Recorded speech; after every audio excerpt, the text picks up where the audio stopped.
You're watching On Record. In On Record, we bring you people whose views and whose opinion matter. But tonight we bring you two people who's been in the news for many days.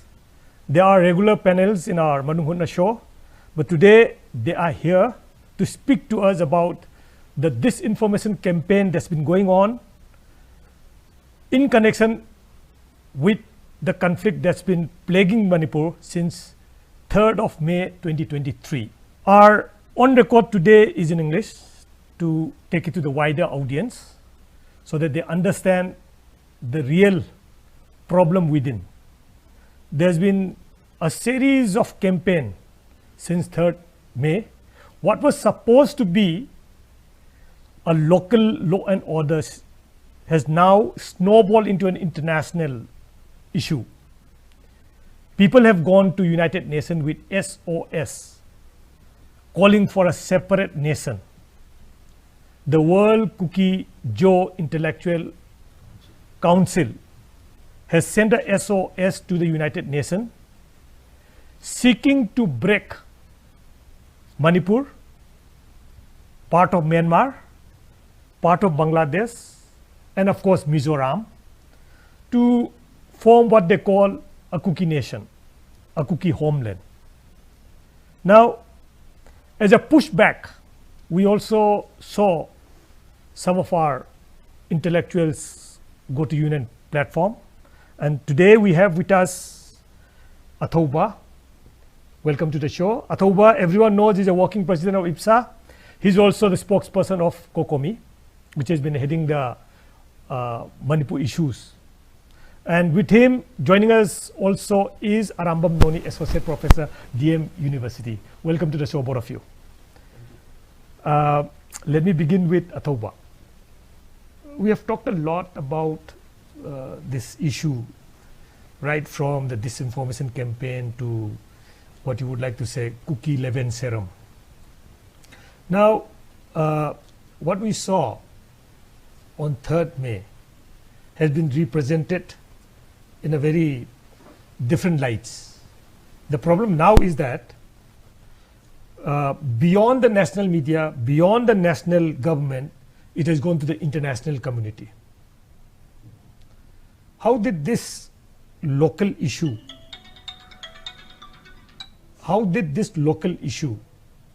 which is supposed to be a law and order, escalate into something where you have to go right up to Geneva and then make our case? What led to this gradual, incremental explosion of this issue? Well, I think as you have mentioned earlier in your beginning remarks, that certain groups which they call themselves as intellectual council, they started propagating the very local issues into a very different aspect and trying and reach out to the global community, even up to the extent of seeking a separate nation for their own communities. So there is a persistent campaign of disinformations and misinformations, and there are also certain group of people from across the country in India who belongs to journalist community, who belongs to the political fraternities, who even belongs to the armed forces organizations. And there is a different set of narratives being propagated from those people who hardly know Manipur in its true essence, considering its historical background, the socio-cultural essence, and the way the Manipur as an entity, how it evolved from deep-rooted civilizations. So they hardly know this entire background of the region. However, there seems to be kind of fishing in the troubled water, yeah, kind of thing has been going on. So the recent visit to the United Nations with us, with me and my friend Dr. Noni, was not just it was not the first time. I have been representing the people and conveying the truth in the regular session of the Human Rights Council in the previous 2 sessions as well. However, to our surprise, certain influential forums and groups from the international community, like the European Union, the European Parliament, they took resolutions based on the disinformations carried out by the other groups, the adversary groups. And it was to our surprise that how could they just conclude that the ongoing violence in Manipur is a preemptive, targeted attacks on religious minorities by majority Hindu population, which was completely baseless and completely wrong. I have also, in my previous participation, intervened in one of the side events organized by World Evangelical Alliance, participated by people from Kuki communities and the North Atlantic Manipur Tribal Association or something, and they were trying to narrate stories with events happened in Imphal, not in Churachandpur and elsewhere where the actual violence sparked for the first time. So I tried to intervene in that kind of situations also, but this time we thought that now it's been almost 500 days and more going on, and we are able to gather and compile enough evidence, documents, data, photos, videos, enough evidences to prove or to narrate the true story as to what is going on in Manipur. And that's what we took the entire reports and the idea of how the people, particularly the indigenous people of the state, is trying to defend and protect the very idea of Manipur, and also to debunk and reject all those year-long disinformation and misinformation campaign carried out by the other groups. So that's what are you saying that the EU and other European nations, they were playing into that Hindu phobia kind of trend that's going on ever since this BJP came to power? Are they playing into that role? It seems so, because there is a general impression. There is a general impression across the global community that in the mainland part of India, there is a kind of campaign against other minority religious groups by the Hindu right groups. So they're kind of linking it with the manipulation. They were just trying to catch the superficial idea of what's going on inside the country, whereas on the other side, the Kuki intellectual groups or whoever are propagating this very, who are trying to take advantage of the current situations, they try and fit their design of narrative to those people who are concerned with the general perceptions of Hindus targeting their minority religion. So that's how they played into that existing narrative structure. I think the participation of the global community in the line of religion, it's out of their limited informations as to what actually is happening on ground in Manipur. But how are you able to counter that? Because earlier on, if you see the national media narrative, and then if you see some of the independent so-called media, that Christian versus Hindu, so many churches burned, so many this, how are you able to tell the world? Time has already brought justice, because now, as I told you, now it's been 500 days. That very narrative of majority Hindu targeting minority Christians were actually thriving at the time of the first phase of the violence, that is in the month of May, June and July. After that, it started fading away, because the actual purpose and objective of the Kuki separatist groups is not solely on the line of religion.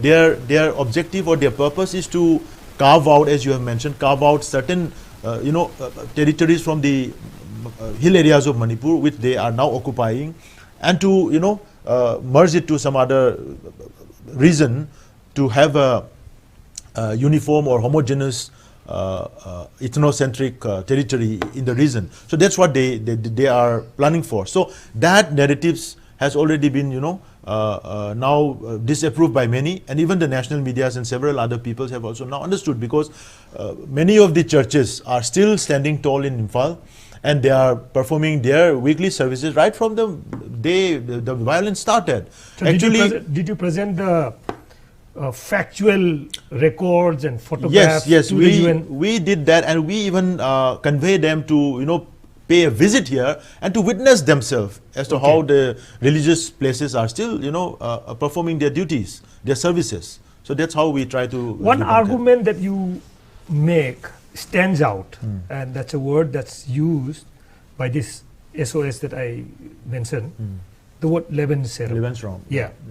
So were you able to convince the people in Europe? Yeah, exactly. We even highlighted the very term Lebensraum and how they quote in their books by one of the leader of these armed militant groups who are in peace talk with the government of India. He has already, from the book Jalingam, I quote the very para where the Lebensraum for the cookies is being clearly mentioned. I even displayed the particular page on their PowerPoint slides and all. So it's been convinced. So people are shocked.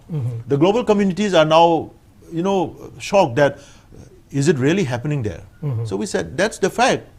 Earlier you have been fed with lots of disinformation and misinformation.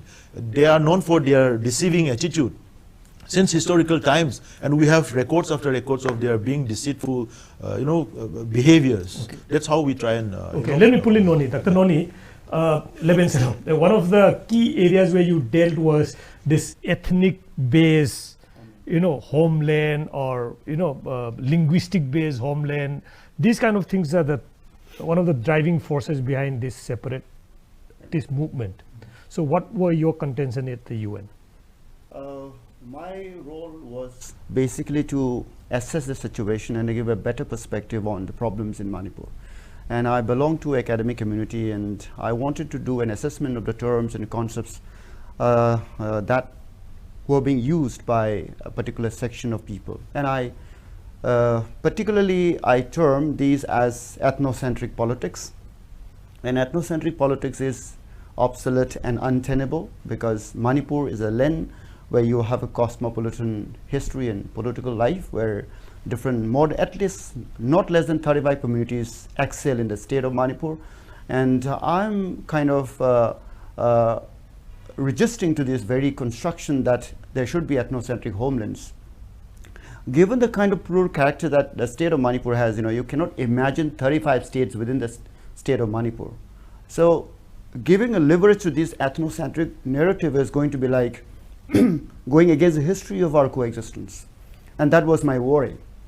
Not demonizing any community, I think we need to do a very critical assessment of the claims that has been made. And therefore in my speeches, what I've been trying to do is that this ethnocentric homeland is going to balkanize a cosmopolitan space like Manipur. And the nature of violence that has unfolded in the state of Manipur, which is very unfortunate and which is almost first of its kind, particularly in the modern history of Manipur. And I'm quite worried for our future generation, because when elites and a section of academia are hell-bent on polarizing people on ethnic identities, this is never going to be a solution for any democratic society. And that's where I come in with this idea that there is an ethnic weaponization.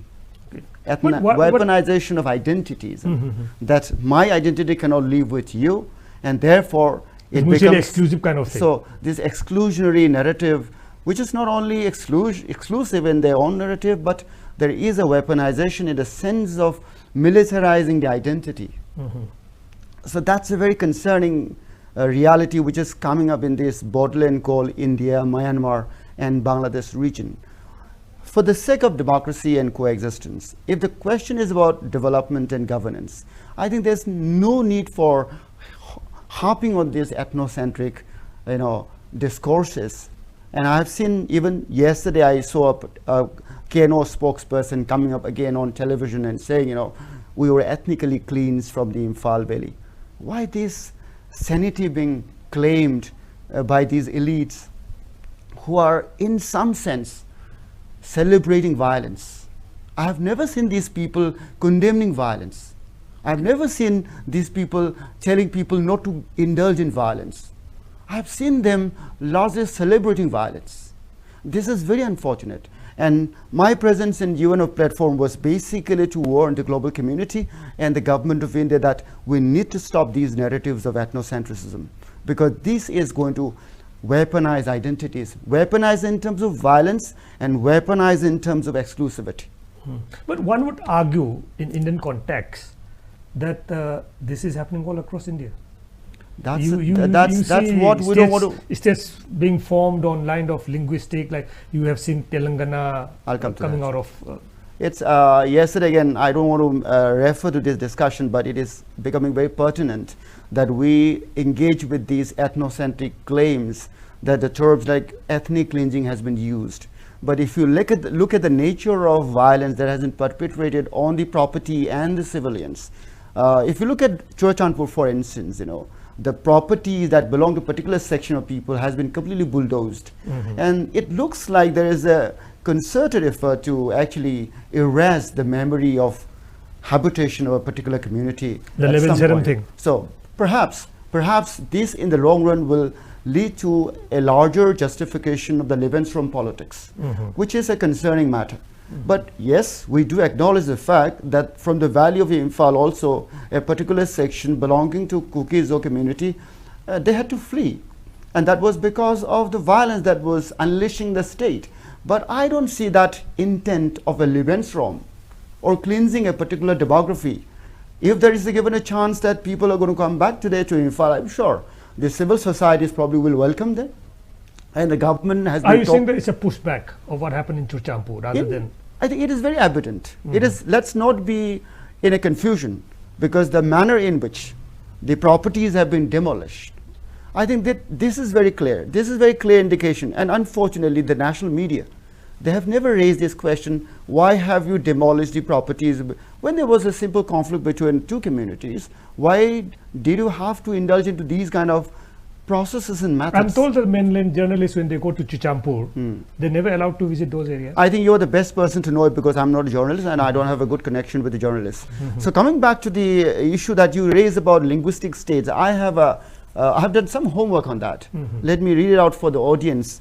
And I'm sure the person who spoke yesterday on justifying ethnocentric homeland and territoriality in the state of Manipur or anywhere in this region of Northeast, I think I'm sure he must be listening to this program when we are going to air this. Let me read out the recommendation of States Reorganization Committee that was formed in 1953, but the recommendation came in 1956. Let me just read out a small sentence out of that, and you'll come to know how linguistic states were envisioned in the state of India. Just to quote, "It is neither possible nor desirable to reorganize states on the basis of the single test of either language or culture," unquote. This is very simple. Even the states were reorganized on the basis of language after the commission, but it was very clear that in future, culture and language cannot be the norm for reorganization of states. But this time, I think it is not only culture and language that has been used, it is the ethnic identity that has been weaponized and used to claim homeland. And this is absolutely unconstitutional. Okay. This is against the philosophy of the Constitution, because the philosophy of the Constitution is not to create states on the basis of ethnic identities. And I think people who are hell-bent on popularizing this notion of ethnic cleansing or ethnic division of people or the construction of a buffer zone, these are not good for our future. These will only lead to more conflicts. Okay, let me pull in ATHOUBA. This is not the first time I think this narrative is being pushed. In 90s we saw the Nagas and the Kukis fight. Just take us through, because it didn't start with 3rd May, read it. It didn't start with 3rd May. Before 3rd May, there's already been a foundation.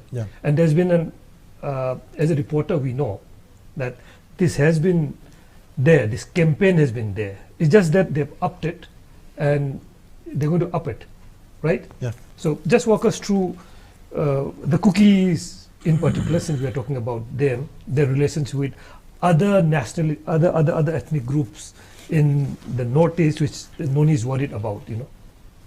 So I'll just bring out a list of events where, you know, certain violence had happened in the past in the Northeast region. So if we come across this data, then we will clearly understand. It was in 1991 to 1997 where Kuki-Naga clashes happens. And in 1997 again, the Kuki and Jomi clashes happens where 300 people plus were killed. In 2004, the Kukis and the Karbis clashes happens and almost 85 people were killed. In 2003, the Kukis and the Dimasha again clashes where several people killed. And in ongoing issues in Myanmar, the Kukis clashing with the regime. And in Bangladesh, there is also a clashes in Chittagong. And 2023, now it's with the Meitei. And if we look at the tolerance. This data seems to be not reflecting in the manner in which mainland media deals with this whole issue. That is why we have been telling, like Kokomi has been officially saying that there is the ongoing conflict is not just about you know, confrontations between two communities. There is a larger game being played behind that, this particular, you know, conflict. There is a proxy design of the government of India using certain armed groups belonging to the Kuki communities whose leaders are foreign origin, and they have been used as the mercenary forces against certain armed groups who are not in terms with the government of India as a policy of under counterinsurgency, you know, strategy. They have been used. So this aspect is also cannot be completely denied. So, but does it serve India's purpose? They hope so. In a long run, they have been consistently following this policy since 2005. The regimes have changed in New Delhi. It was initiated at the time of the Congress regime. It has changed to BJP in 2014, but still the policy continues. So it means that it is not about the political parties or the, you know, people, you know, who are actually, you know, trying to do this. It is more of a policy being crafted and executed by more of a military policy and national security policy. So we feel that this consistent policy has been carried out from the PMO by the NSA and the, you know, certain military intelligence wing. So this issue is not just about this ongoing conflict. So when we try and, you know, present it to the larger community, we always say that the ongoing conflict in Manipur is not just you know, Meitei Kuki confrontation. It is multifaceted, and there are certain other dimensions like the geopolitical dimensions. Because if you look at the geopolitical aspect also, you know, the government of India has already leased territory much larger than the entire state of Manipur, just beyond the border. Where about Cabo Valley? I don't know if it encroaches towards Cabo Valley, but certain big, huge area or portion where the Indian Oil Corporation Limited is already leased certain block of area where they have started already drilling the this thing for hydrocarbon. Okay, so it doesn't. So there is an interest. So there's this economic and resource thing is there. On the one side, you're saying the military approach is there. Yeah. So it doesn't surprise you when you see serving generals and retired generals coming out and trying to shape the narrative. Yeah. Does it make your work harder, or how do you counter it? No. The way the retired army officers are responding or taking part in this conflict is very interesting, because there is a divided opinion among the retired officers. So you have two groups. Two groups. Yeah. You know why we have two groups? Because the government of India is not sincere and holistic in its approach. So they have different reading of how the government of India is actually implementing the policy. That is why there is a divided opinion. Otherwise, you know, you won't find any other hardcore patriots and nationalists than the retired army officer. There should be only one line of argument. If the government of India is actually, you know, pursuing in a very, clear and non-ambiguous policy towards Manipur. Okay. There is a divided opinion, you have seen it. Certain retired DG from BSF and all are, you know, taking sides or saying the original narrative of the Manipur situations. Some are taking sides with the cookie groups and trying and, you know, saying so many things which are completely unfounded. You know, so it is very interesting that the Indian Army, retired Indian Army officers are also having a divided opinion. It is all because the government of India is not having, executing this particular policy as in a very holistic manner. That is one thing.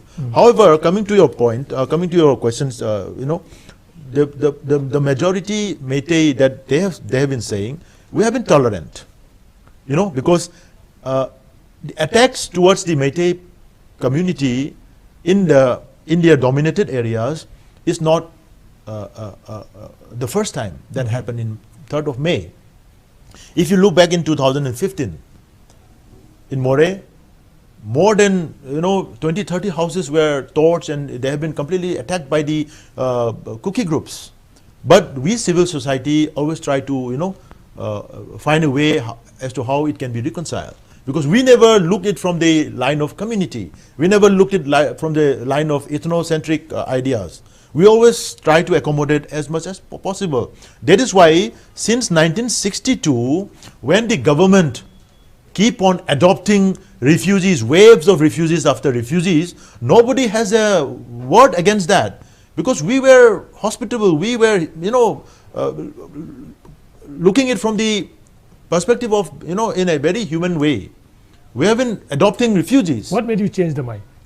Because today they are now, they have overwhelmed, and they have now strategically occupied and control certain territories like our national highways, our lush green forest area has been now started destroying, and the state government's decision to carry out certain actions has been now being registered steeply using violent means. And they are now challenging the historical accounts of the areas. Not unlike what's happening in Europe, where no. It's similar to what's happening in where illegal immigrants or even legal immigrants in UK, Europe, they're overwhelming the entire European nation. Not unlike that. I can add a point here. If you don't mind. If you look at the European settlement policies, you have huge immigration issues in Europe because from the Central Asian countries and Eastern European countries. We have come to these understanding that they do not allow these population to congregate in a particular space. Okay. They disperse the settlement areas so that they cannot do identity politics. Okay. But unfortunately, the state of Manipur or in the But that's also happening in Europe. That's what I'm saying. You find a lot of pushback in Europe where there are in addition MPs, to that, calling for right-wing parties are now. What I'm saying is that in addition to these policy regarding the governance of the foreigners coming in, there is a policy of absorption as well. But at the same time, they do not allow identities to congregate in a particular space so that they don't do homeland politics. Okay. But unfortunately, in our state or in the region of Northeast, it looks like populations are moving here and there, and there is a process of congregating identities or ethnic groups in a particular region. And over a period of time, they start doing politics of an exclusive kind. So that's what I wanted to add. But one very prominent example of what Noni has just said.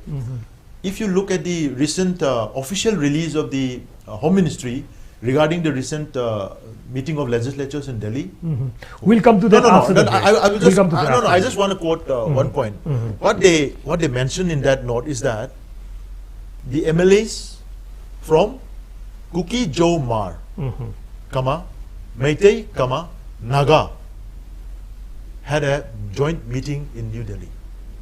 Okay, you Why have are- you, why you, is the- you have a point to say there, but we'll take a break. Yeah. And after break, you can come in with Okay. that. We'll take a break, but stay with us. Coming back, we'll discuss about the recent meeting in Delhi. If that's a silver lining in the dark cloud, or the light in the end of the tunnel, or is it just a futile exercise where people get to speak more venomous things rather than bringing normalcy in the state. So stay with us. We'll be back with On the Record. Pengba Khabak Ningol Chakobagi Oina Lejere Kumchi Sahigi Oina Mapung Mari Paraba Pengba Amadi Khabak Gram Chahundagina Gram Changagi Matakta Chaurabanga Singni Mapung Mari Paraba Pengba Amadi Khabak Asi Ningol Chakobagi Damak Supnagi KG the Lupa Chatruk the Pangan Jagali Nasimak order to Vihoro Akat Never KG Masingni Pangpam Soibam Sur Chandra Pengba Palm Hyang Tang Majo hapna poduna lakjari Diwali Mega Sales Limited matamgi oina 15 October to 5 November fawbagi oina washing machine, fridge, smart TV, kitchen appliance laibada up to 30,000 save tawbiu. Akupa marol gidamak contact tawbiu 7085 971 598. Majo Hub Impal amadi Majo Hub Thobal branch.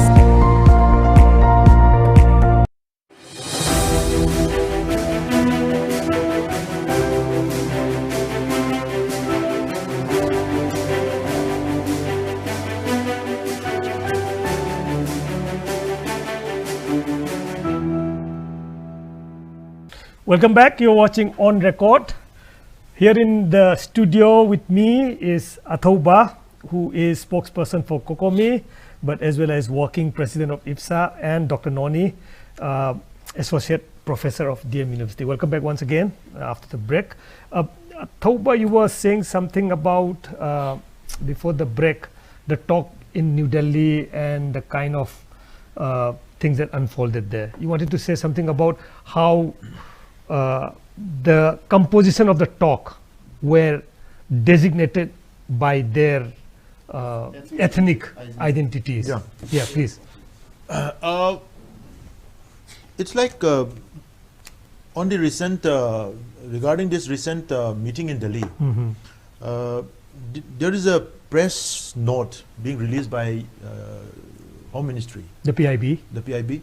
And in that note, they have identified legislatures from Manipur on ethnic lines, which is very unfortunate. It could be because this is on ethnic basis that the conflict is there. Yeah, but legislatures are legislatures.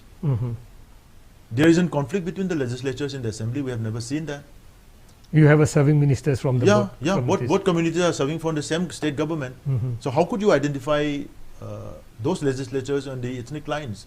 So there seems to be an intent by the Union Home Ministry itself trying to appropriate ethnocentric policies, ethnocentric ideas, which we have been challenging and rejecting, because Manipur being very diverse community being settled here, as pluralistic as Noni Noni have mentioned earlier, it's a very pluralistic society, and we existed with this pluralism for not less than 1,000 years. So when we merged to the Indian Union, we were merged as one entity signed by just one person. It was not a Naga signatory, there was no Kuki signatory, there was no Meitei signatory when we become part of India. So how could the government of India try and propagate through ethnic lines? If that's the real intent of the government of India, then we will also have to identify them. Like because how? We have the Gujarati Home Minister of India, and the recent meeting was convened by a Oriya MP from BJP, aided by a Bihari IB retired officers, joined by a Marathi IB joint director. That meeting was organized by a Marathi, a Bihari and Oriya people. And it was attended by Meitei MLA, Kuki MLA and the Naga MLA. This is how the government of India is trying to, So you are saying that the project ethnic things. prefix It does should not not be justify. there. It should not be there. It should never be there. And it was never there. So it should be like the MLAs of Manipur meet to Legislators of Manipur had a meeting in Delhi with Home Ministry. to bring about That's normalcy in enough. Manipur. Yeah. That's enough, because everyone must try and attempt to homogenize the society, not balkanize it. If they keep on trying that ideas, then they are legitimizing the existence of, and they even mentioned about Kuki Joe Mar. And whereas on the other side, when the Kuki Joe, this MLA, 10 MLAs from the Kuki Joe community, when they issue a press note being under the name of one KPA MLA, Chinglung Thang or something, there was no Mar mentioned. But Home Ministry is another mentioning thing that. is, every time they form a government, an organization, they call it all tribal. Yeah. On the other hand, they want to break it up into groups Yeah. to accommodate. Yeah. They have certain deceiving organizations like Indigenous Tribal Leaders Forum. Yeah. I can guarantee you, you won't find one indigenous member in that group. There is also another group called Committee on Tribal Unity, whereas 21 Naga tribes, indigenous Naga tribes, is not a member of that group. They already objected. Yeah. And there is also recently another attempt of Manipur Tribal Council, So, which the UNC so has on one rejected. level, they want to unite the tribals of Manipur.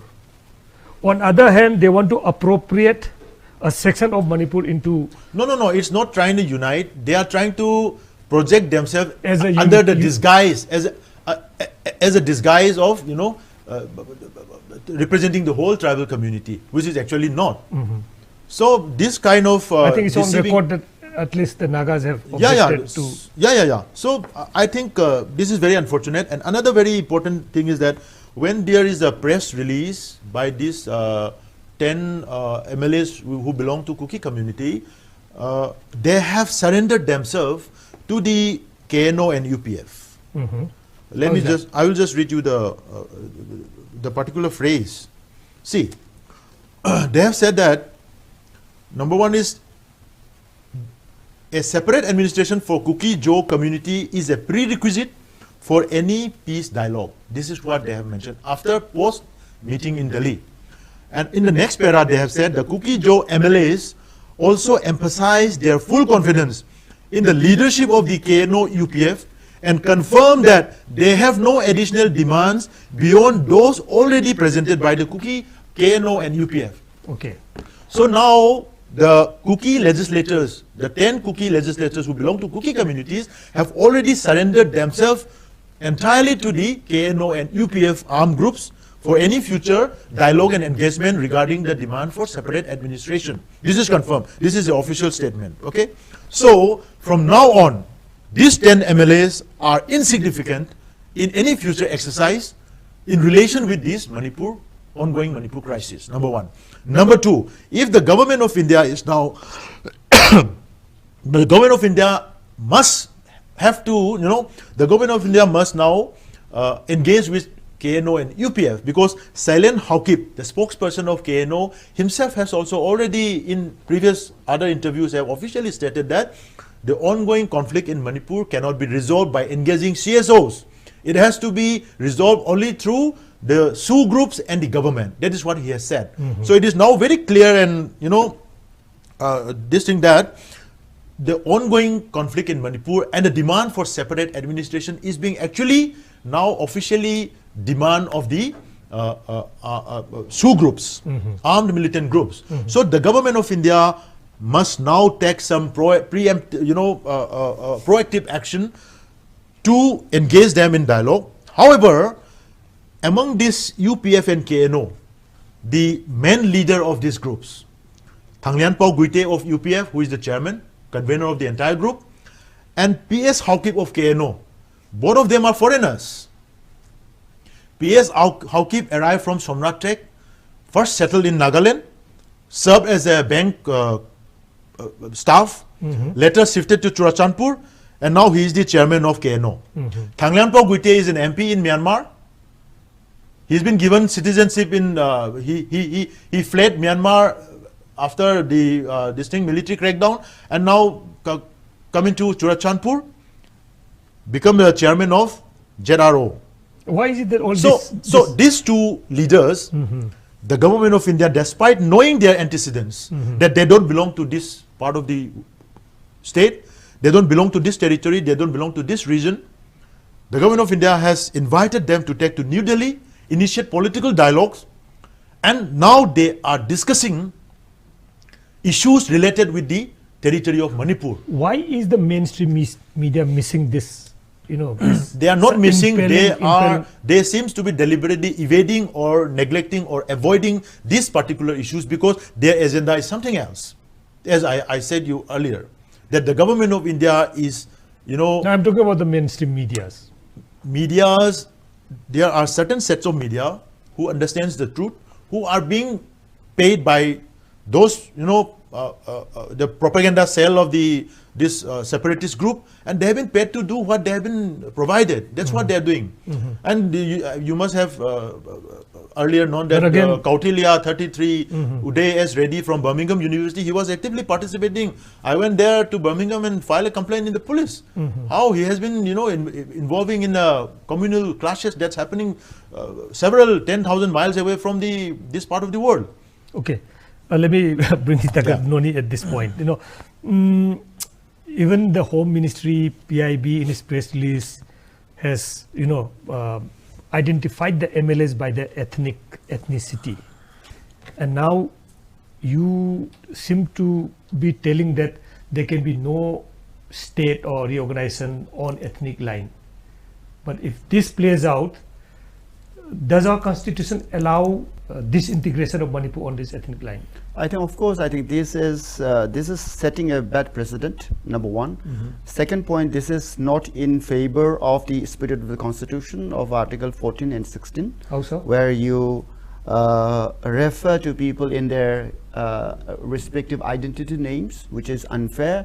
In that sense, you know, you have to refer to, as ATHOUBA rightly pointed out, you have to now begin to say that, you know, some person is a Jat, somebody is a Yadav, somebody is a Dalit, or that kind of, you know, going back to these identification of people on the basis of their identity is not as per the provisions of democratic constitutions. That's number one. We are very worried with this situation of weaponizing ethnicity, and I have been persistently talking about this, and this is against the spirit of what we normally call modern state. Modern states are basically not rooted in these ethnic and communal representation. These are supposed to be more on egalitarian and democratic patterns. So therefore, to you know, envision a state in the perspective of an ethnic group is not going to be lasting long, because it invigorates tension with the coexisting overlapping communities and territories. That's the other point. The other point is that, you know, when we talk about celebrating asymmetric legislations, and I have seen a lot of intellectuals from the community that we have been talking about are in some sense disinforming people and academia all over the world by almost giving a one-sided narrative and justifying these asymmetric federalism without looking into the ramifications of these ethnic-based asymmetric federal model. And the best example is the Valley of Manipur. And I have termed the Valley of Manipur as cosmopolitan in my UN speech, and I have termed this cosmopolitan space of Manipur Valley has been transformed and converted into a geographic minority, because they do not have this legal backup to move out of this small space. But moreover, the interesting facticity is that this valley is cosmopolitan in nature because it doesn't belong to one specific community. And we must be proud in celebrating this cosmopolitan space called the Manipur Valley, or what you call Imphal Valley. However, the problem is that when you celebrate these ethnocentric legislations, like in the name of 3721C or in the name of MLR Act 1960, you have created an unfair asymmetric ethnic federalism, which is not really solving the anxiety of the people in the valley. That's a very important point to be noted out. And I have a feeling that, the people in the valley as of today are not seemingly demanding them to be allowed to stay in the hills, but there is an anxiety. And this anxiety of they being converted into a geographic minority is to be noted by the policymakers, it is to be understood by the academics, and it is to be also discussed by the media fraternity. That's one dimension. The other dimension is that sixth schedule that we talk about today so much is basically going to have a different history, because sixth schedule came out of two important significant incidents in the history of colonial India. One was the Government of India Act 1935, which was creating a space called the excluded and partially excluded area. And secondly, when India was getting independence, the Borderway Commission was appointed, and he was of the view that the NEFA, Northeastern Frontier Agency, and the partially excluded and partially excluded areas be brought under a new provision of the Constitution, because of which the sixth schedule, that is Article 244A, came into play. Now, the history of sixth schedule is so that it was not supposed to be for a state like Manipur or, for instance, the princely states, because they were already in a system of statehood where they were having their own mechanism of governance. So historically speaking, constitutionally speaking, sixth schedule was basically meant for the two regions, the excluded and partially excluded, and the tribal areas in general. So my only point is that constitutionally speaking and historically speaking, sixth schedule was not envisioned for a state like Manipur, which already had evolved its own constitution in 47, which is acknowledged by the Honorable Home Minister of the country, India. And in 1948, we had an election, and tomorrow is the anniversary, I think. And therefore, there are historicities where the tribal people in the region or in the state of Manipur are already amalgamated into a state system. Unlike the areas were excluded and partially excluded areas, or NEFA you call it, or the Lusa Hills, they were not incorporated within a system of state system. So the idea was to basically uplift the so-called primitive tribes from their primitive stage of life and to bring them to the centrality of governance. So therefore, Manipur stands out as a very distinctive state, and these distinctiveness of Manipur state needs to be acknowledged, and there are enough historical, legal and constitutional foundation. Historically speaking, the state evolved into an entity with treaty-making relations since 12th, 13th century AD, and you had treaty relations with the Pongs in the 5th, 14th and 12th and 13th century. You had treaty relations with the British in 1762. You had a modern mapping system being exercised in Manipur in the beginning of 16th century through Henry Wool mapping. So we have had a very interesting trajectory of a state-making process through which we gradually evolve into a nation also. Having said this, I think it will be unjust to completely drag in Manipur into an ethnocentric debate and try to look into Manipur people from an ethnic lens.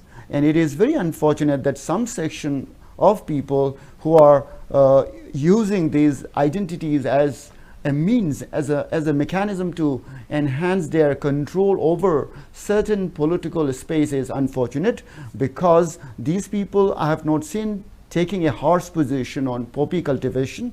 These people I have not seen taking any position on the significance of enumeration of citizens, which is a very essential character of any modern state. I think these are very fundamental questions. If you look at Schedule 1, Schedule 1 and entry number 19, if you look at Article 1 of the Indian Constitution, there are enough evidences, there are enough constitutional evidences where you can say that Manipur, of course, is a historical entity and it deserves to be protected as a historical entity. Towards the end, just to conclude my point, Article 1, I've been talking about this, I'm not going to talk here, but I leave it to the audience to discuss more about Article 1, which actually gives a very special space and position to the Manipur state. And Schedule 1, entry number 18, says that Manipur's territory is preceding the constitutional state of India. There are many such, national and international provisions like UT Positives. People have been talking about these international provision also, to which India is obliged to actually respect, because if you look at Article 51 of India's constitution, India is supposed to be obliging with these international protocols of respecting legal system that governs international relations or any state relationship. Thank you. But you also have Article 3, which gives special status to some of this area. How do you just can't talk about Article 1 without discussing I'm very clear on that. I'm very clear on that. Article 3 is not giving a special status. Article 3 is empowering the Union Parliament to legislate a law, which is we call ordinary law, not even an amendment of the Constitution. Okay. It is an ordinary law that can be promulgated without the consent of a particular concerned state. That's one. But what I'm saying is that Manipur is not to be covered or not to be brought within the ambit of Article 3, because Manipur is going a special case. Manipur is a special case, and it is there in the Article 1, because to be very precise, Article 1 says India, that is Bharat, is a union of states, which means the making of India was done on the basis of this union of states, and it was not actually a federation of states like the US. So the point is that since it is a union of state where the states came together and agreed without any covenant, treaty or agreement, these states are supposed to be obliging with the union government. When the union parliament wishes to change, alter or change the boundary of any existing state, the union government can, or the parliament can do unilaterally. Okay. That's the point. But my point is that if you look at the history of Manipur as a state, Manipur had a seriously different position, because it had to undergo different treaty making relationship with the British India and also with the Union of India. 1947, 11 August, and 1949, 21st September merger agreement. Even if you have controversy around these treaties, the Union government had indulged or had entered into different treaty relationship with the state of Manipur. Therefore, if you look at the philosophy of the founding fathers of Article 1, Manipur stands out to be a very distinctive state, unlike any other state. Therefore, Article 3 is not supposed to be applied to Manipur. That's my point. Okay, so the idea of Manipur. Now, we'll come to what to look forward in the last chapter, last part of this discussion. But before we go to that, this whole idea that Manipur cannot be treated at par with many other which became India, how much is this? He talked about this poppy cultivation and illegal immigration. How much of these two factors, rather than the ethnicity is the platform, the movers, prime movers, how much is these the real cause? Have you been able to convince your audience in Europe that this is the main issue? Yeah, in our panel discussion that we organized at during the UN sessions, I try and present a 36 pages PowerPoint presentations, which includes many of the photos and videos, evidences, database based on opium poppy cultivations, then explosion of villages, illegal villages. That will naturally follow from illegal immigration. Yeah. So, and the open borders with one of the most volatile region called Myanmar. So these three particular points that we raised up in the panel discussion. Did you talk about the UNODC? Yeah. I presented the map where density of opium poppy cultivation has been now shifted inside the territory of Manipur, which the UN. What was their reaction? Because we keep on saying is another thing. Yeah. But how does the international community absorb those things? No, they have taken note of. They have taken note of it, And I don't think in future they will further, come out with another wild allegations. It's not a concern for the valley people. It's a concern for the whole humanity. Yes. Because from 1987 to 2021, Manipur state lost 877 square kilometers of forest, land, which is bigger than the valley. This is a serious ecological concern. And it is more than the average. It need not be taken as anti-cookie, even the whole campaign. whole war on drug. Yeah. It may be going through Manipur, but where is it going to land? It's going to land in Rest of the world, universities of Delhi, Madras, or say Chennai. Not just in India, it's Mumbai, beyond India. It will go beyond India. No, but let's talk about India itself. The whole drug that even the Assam Rifle claims to be catching in, multi-crore, not just 1 crore. Crores. In Mizoram, post 3rd May, 1,000 crore worth of drug was caught by Assam Rifles in Mizoram. So where are these going? So the war on drugs should be India's war on drugs and not Manipur's. Yeah. Okay, coming to the last, we're running out of time. Let me start with Noni. There was a talk, whether you agree on the ethnic identification of MLAs, that's another issue. Do you see the silver lining when this Union Home Ministry, Amit Shah has announced that he has a roadmap to end the conflict? Sometimes he can be also kind of, conflicting himself. At one point, he'll say the MLAs will talk. At one point, he said it will be the main cause is illegal immigrant and drug. That is something which he should be addressing at the border. First of all, I believe in coexistence, and that is what I've been saying and talking about. And it's my part of consciousness. It's not imposed upon. It's my part of consciousness, and we believe in that. And I feel very happy that at least an attempt has been made. Even if it is late, let's be hopeful, because ultimately I don't want to drag my people or our future generation. But the sticking point is separate administration. Do you think you should urge them to drop I think we have, in this discourse, we have already discussed so much about the untenability of ethnocentric political options. However, there has been violence in the state, which is a concern for everyone. We need to save the civilians.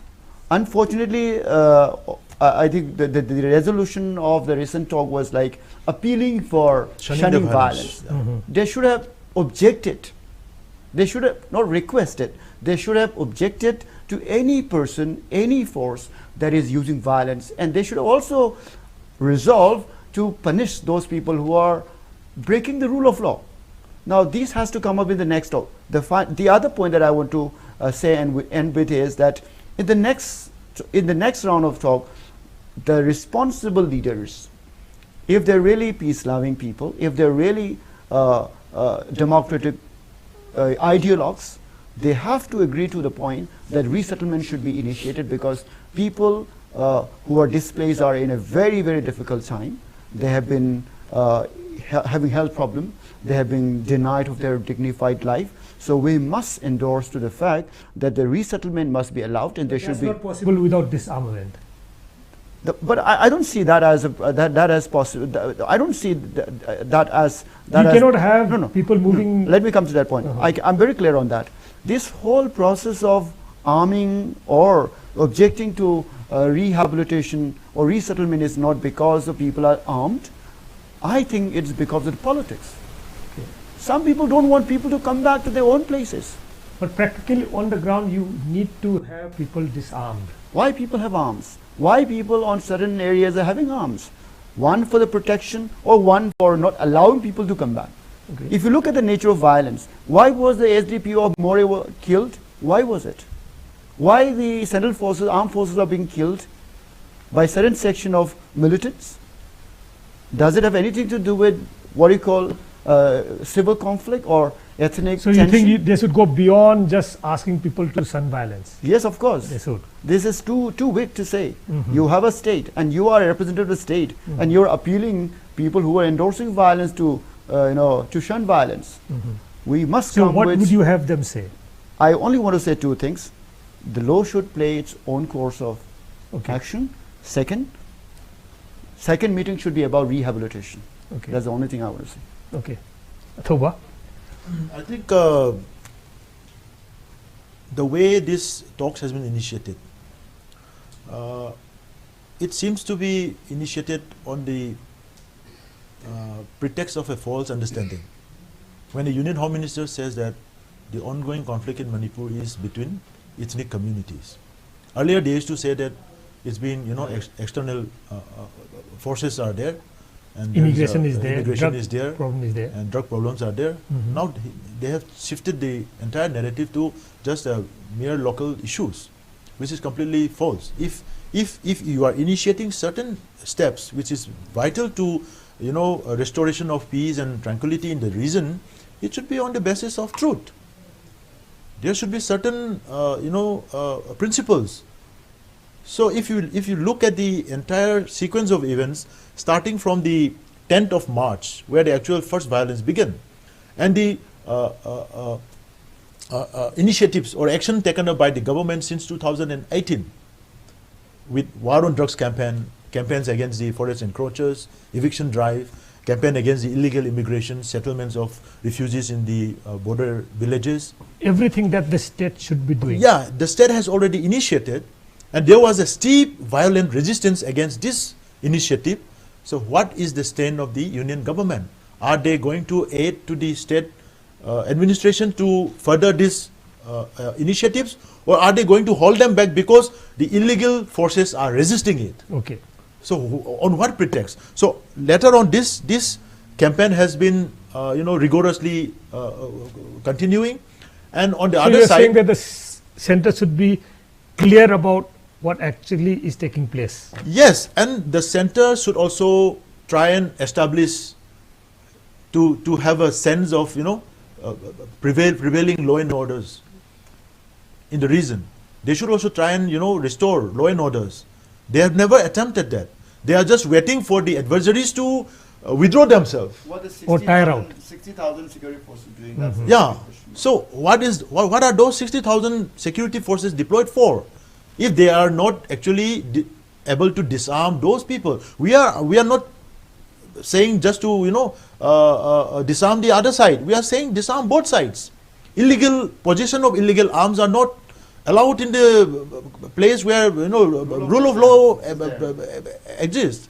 So you want the rule of law to precede everything. So they have to establish a conducive atmosphere. Then only certain things needs to be. So highways have been blocked for if so and long. when the next talk comes up, what would you like the agenda to be?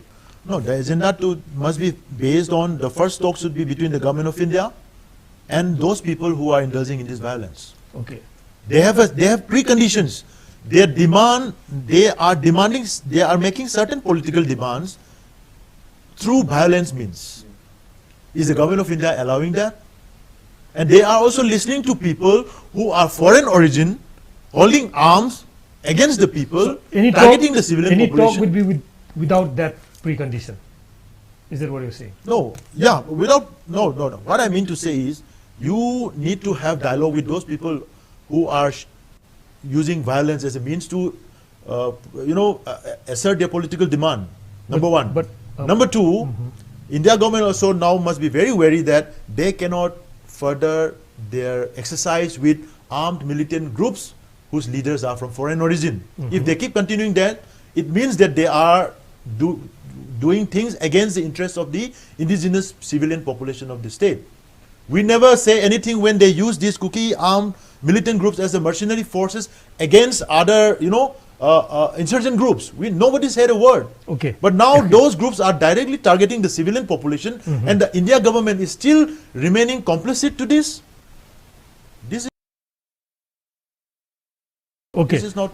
We've run out of time, but Noni wants to push in one word. Just Very short one. One last observation. I think we also have to Keep it short. we, We've run out of we time. also have to keep in mind the kind of atrocity which is being meted out on the smaller tribes in the name of this meta narrative of identity politics. Okay. That has to be carefully understood, because the Okay, smaller minority, okay. smaller tribe groups are not allowed to speak up.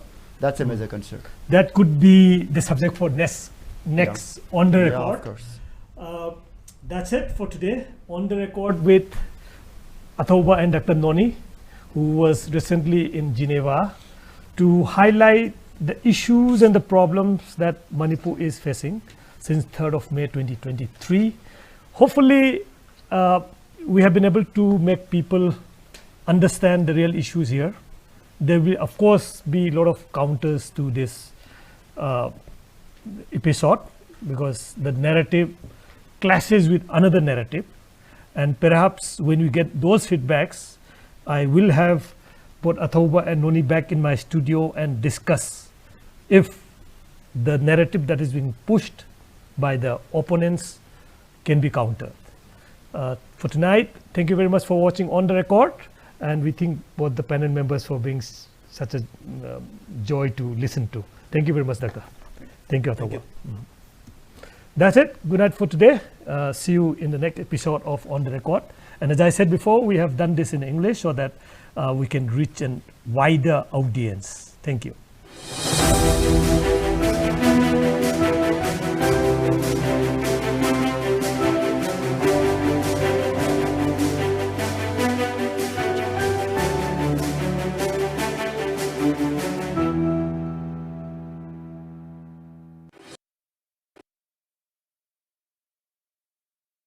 Bangladesh ki border dagi fare hai. One by I, Meghalaya amadi